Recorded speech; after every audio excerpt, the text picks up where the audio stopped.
Hey, if you're a working student, you know that life is, well, it's a real balancing act, right? You've got your job and you've got your studies. So in this explainer, we're going to master the one English tool that's absolutely essential for talking about that life, the simple present tense.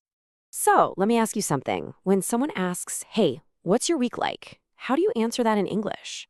By the time we're done here, I promise you'll have all the words and the rules you need to tell your story and to do it with confidence.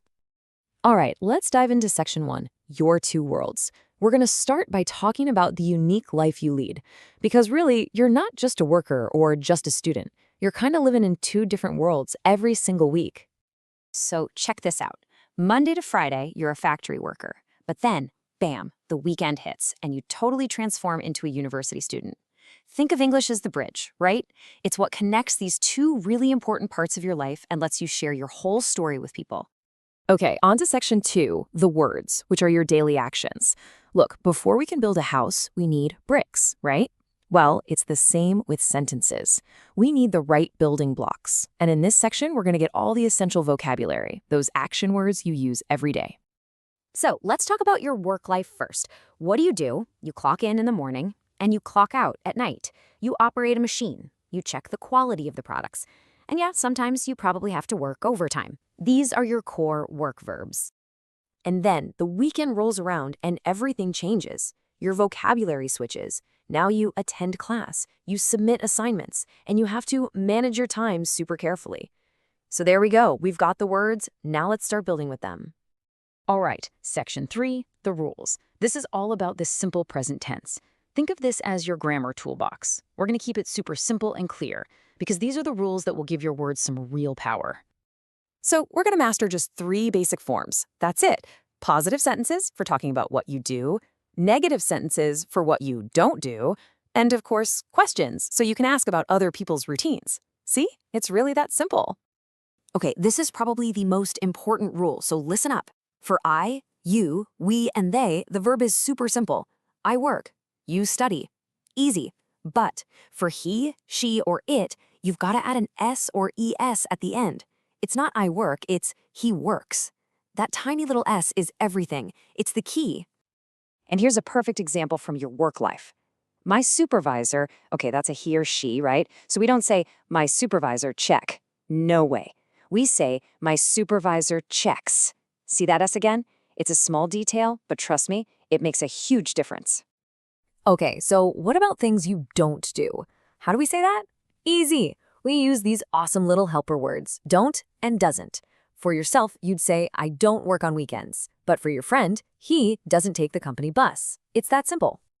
Now I'm going to give you the golden rule. This is where a lot of people make a mistake, so pay close attention. Once you use doesn't, that little S we added to the verb, it goes away. It's gone. So you would never say he doesn't works. Nope. The S is already in doesn't. So the right way is he doesn't work. Remember that? It's a game changer. And what about asking questions? Simple yes or no questions. You just flip things around and start with those helper words.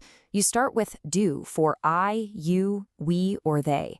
And you start with does for he, she, or it. Just put it right at the beginning. Check this out. This is a question you could literally ask your coworker tomorrow. Do you work overtime? And the answer is so easy. Yes, I do, or no, I don't. You just use that same helper word back. Do you? Yes, I do. It's so clean and simple. Okay, section 4, adding time and frequency. So you've got the basic sentences down. That's awesome. Now, let's level up and make them way more detailed and interesting. To really make your story come alive, we need to talk about when and how often you do things. These words are just so powerful. Think of it like this. If you do something every single time, 100%, you use always. If it's most of the time, maybe 90%, that's usually. And if it's kind of 50-50, you use sometimes. And if it's a big 0, you never ever do it, well, you use never. So where do you put these words in a sentence? The rule is super easy to remember. They just slide right in between the person, the subject, and the action, the main verb, like a sandwich. So I always clock in. See? I, then always, then clock in. We usually finish at 4. It's such a simple trick to add a ton of meaning. And now for section 5, the payoff. This is it. This is the moment where everything we've talked about, the words, the grammar, the time expressions, it all comes together. We're going to build your complete weekly schedule and tell the story of your week. Just look at this. We can build your whole week now. On Monday, you can say, I work in the morning and I work in the afternoon. In the evening, I usually rest. But then look at Saturday. The whole story changes. On Saturdays, I don't work. I attend my English class, and then I study with my friends. Do you see that?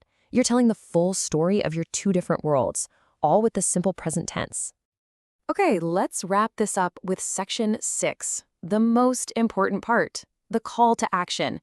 It's your turn now. You've got the tools, you've got the rules, but the really important step is what comes next, actually using them. This is where the magic happens. And look, I know you're busy.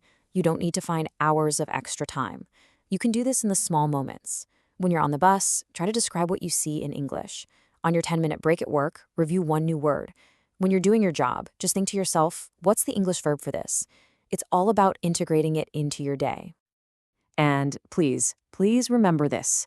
The goal here is not to be perfect. The goal is to communicate, to connect with people.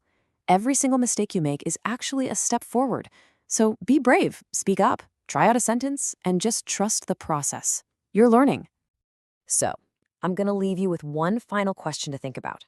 What's one sentence, just one, that you can use today to describe your routine? Maybe it's, I work at a factory, or I study English on Saturdays, or even just, I manage my time. Start with that one sentence. That's how you build your story.